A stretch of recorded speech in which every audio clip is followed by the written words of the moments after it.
अस्सलाम वालेकुम फ्रेंड्स। अब फ़ारसी ज़ुबान पर मैं कुछ पहले भी कुछ अर्ज़ कर चुका हूँ। फ़ारसी ज़ुबान के अगर लिसानियाती माख़ज़ पर जाएंगे तो वो एक लंबा टॉपिक होगा। मैं शॉर्टकट में ना आपको फ़ारसी ज़ुबान की चंद एक चीज़ें बताना चाहता हूँ।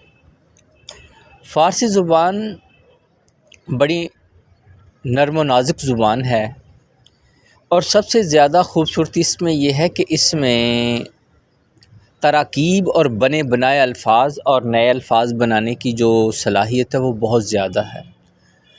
इस वजह से अल्लामा इकबाल ने जब अपनी फ़ारसी शायरी जब अपने आला अफ़कार को पेश करना चाहा तो वो कहने लगे कि मैं मजबूर हूँ कि फ़ारसी में चूँकि बनी बनाई तराकीब हैं इसलिए ख़याल उस खुद ब खुद ही ढलता जाता है। तो फ़ारसी ज़ुबान बहुत आसान है इस लिहाज से कि इसमें अरबी की तरह लंबे लंबे सीगे नहीं हैं। तो इसमें सबसे पहला जो फ़ेल माज़ी है हम डायरेक्ट वहाँ पर जाते हैं और देखते हैं फ़ेल माज़ी कैसे बनता है।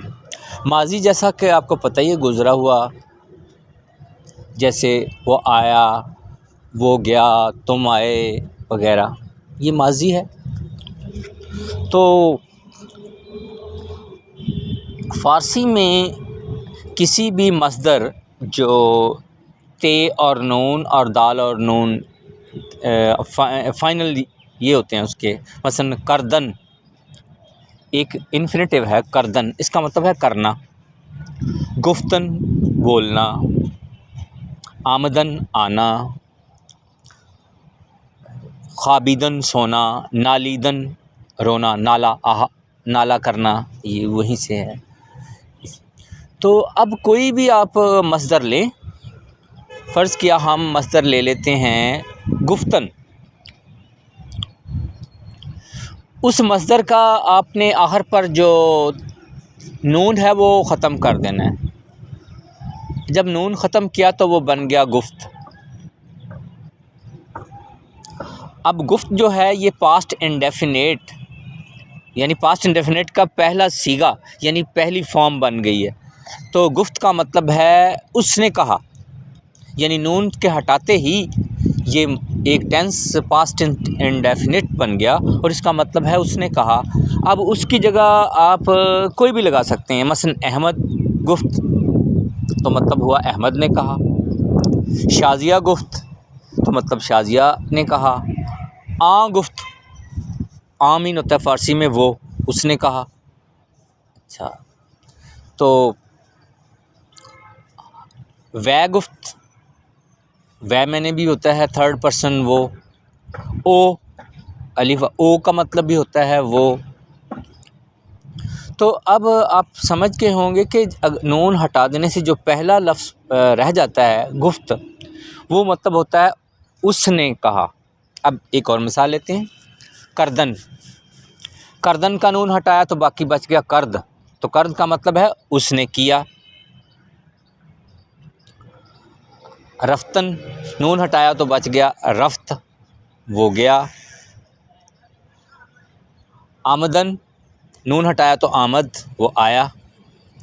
तो अब हम पास्ट इंडेफिनेट के पहले सीगे पे पहुंच गए हैं। पास्ट इंडेफिनेट का पहला सीगा सिर्फ़ और सिर्फ नून हटा देने से बन जाता है। अब मेरी बात आप समझ चुके होंगे। मैं कह रहा हूँ कि पास्ट इंडेफिनेट जब हम पूरी गर्दान बनाएंगे तो पहला जो उसकी फॉर्म है, इस फॉर्म से अगली 5 फॉर्म और निकल आती हैं। टोटल पास्ट की 6 फॉर्म्स हैं। तो पहली फॉर्म तो ये बन गई कि नून हटा दिया। अब नून जैसे ही हटाया तो बन गया मुर्दन। फ़ारसी में एक आम लफ्ज़ है मुर्दन, मुर्दाम उर्दू में लफ्ज़ है मुर्दा, मरा हुआ। तो मुर्दन मरना, तो मुर्द वो मर गया। अच्छा, पुख्तन पकना, पुख्ता आपने लफ्ज़ सुना होगा, पका हुआ, पुख्तन तो पुख्त पक गया। तो ये पहला सीगा बन गया। चलिए अब हम दूसरा सीगा लेते हैं। तो पहला जो था वो एक आदमी के लिए है कि वो आया, वो आमद। तो अब अगर 2 हो जाएं या 2 से ज़्यादा हो जाएं या 5 6 जितने भी हो जाएं, तो यूँ करते हैं कि वो जो होता है आमद, उसको उसके आखिर पर ना नून और दाल का ऐड कर देते हैं, और वो नून जो होता है वो साकिन होता है, उसको उस पर कोई हरकत नहीं पड़नी। अब लफ्ज़ बन गया आमदंद। आमदंद, तो आमदंद का मतलब हो गया वो आए, तो रफ्तंद वो गए।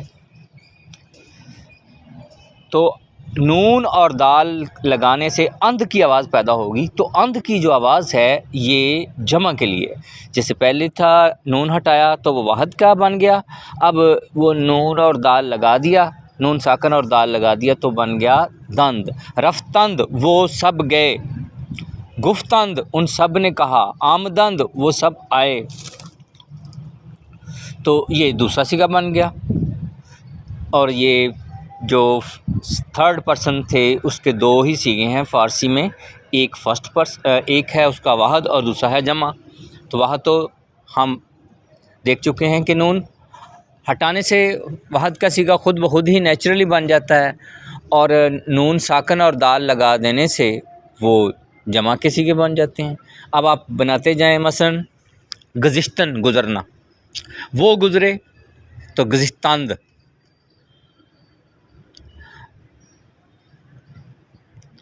हाँ, इसी तरह नालीदन रोना, तो नालीद वो रोया, अगर इसको जमा बनाना हो तो बन जाएगा नालीदंद, वो सब रोए। तो ये दंद का लफ्ज़ जो है ना एंड पे आ जाएगा।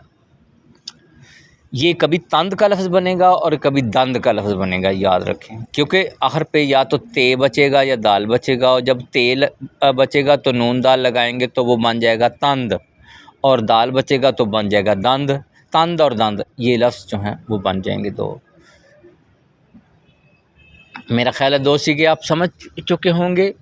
रफ्त, रफ्तंद, वो गया वो गए। अब आते हैं तुम की तरफ। अब जो रफ्त हमने अहज़ किया है उसके एंड पे छोटी ये लगा दे, रफ्ती। तो ये बता रहा है कि तुम, रफ्ती का मतलब तुम गए। गुफ्ती तुमने कहा, नालीदी तुम रोए। तो ये तो अगर तुम एक आदमी हो उसको कहना हो, अगर ज़्यादा हो तो छोटी ये या बड़ी ये भी कह सकते हैं। बड़ी ये लगा कर ना दाल का इजाफ़ा कर दें, जैसे रफ्तेद तुम सब गए, नालीदेद, आमदेद। तो ये बड़ी ये लगा दें या छोटी ये लगा दें, वैसे फ़ारसी वाले छोटी ये लगाते हैं, आप बड़ी ये लगा दें तब भी इंडिया में ये चलता है। तो ये रफ्तेद, रफ्ती तू गया, रफ्तेद तुम गए, तुम सब, यानी 2 से ज़्यादा जितने भी लोग होंगे हाज़र। तो अब ये 4 सीगे टोटल हो चुके हैं, रफ्त, रफ्तंद, रफ्ती, रफ्तेद। अब आते हैं आखिरी सीगे, आखिरी 2 जो हैं जिसमें हम अपनी ज़ात की तरफ इशारा करते हैं। अब वही सीगा जो पहले हमने अख़ज़ किया है रफ्त, उसके आखिर पे मीम लगा दें, रफ्तम मैं गया, गुफ्तम मैंने कहा, गुज़िश्तम मैं गुज़रा। और अब इसके मीम था, मीम से पहले ये लगा दें, मीम से पहले ये लगा कर आपने इसको थोड़ा सा लॉन्ग कर देना है, तो ये जमा हो जाएंगे। जैसे रफ्तेम, रफ्तेम का मतलब है हम गए, पहले मैं था अब ये हम हो गए हम। इसी तरह गुज़िश्तेम हम गुज़रे। तो अगर हाँ आपने प्लूरल बनाने हो तो ये और मीम लगा दें, अगर सिंगुलर बनाना हो तो सिर्फ मीम लगा दें। जो पहला आपने सीगा अख़ज़ किया था उसके एंड पे ही आपने ऐड करते जाना। तो मैं दोबारा से आपको पूरी गर्दान एक दफ़ा दोहरा देता हूँ। रफ्तन, रफ्तन जाना, तो रफ्त वो गया, रफ्तंद वो गए, रफ्ती तू गया, रफ्तेद तुम सब गए, रफ्तम मैं गया, रफ्तेम हम सब गए, लो जी 6 सीगे मुकम्मल है। आप किसी भी पैटर्न को लेकर उसके अंदर ये कर लें तो आपका ये पूरी गर्दान हो जाएगी। आप पास्ट आ जाने से अगले जो हैं बिल्कुल आसान होते हैं। शुक्रिया, थैंक यू वेरी मच, बहुत नवाजिश।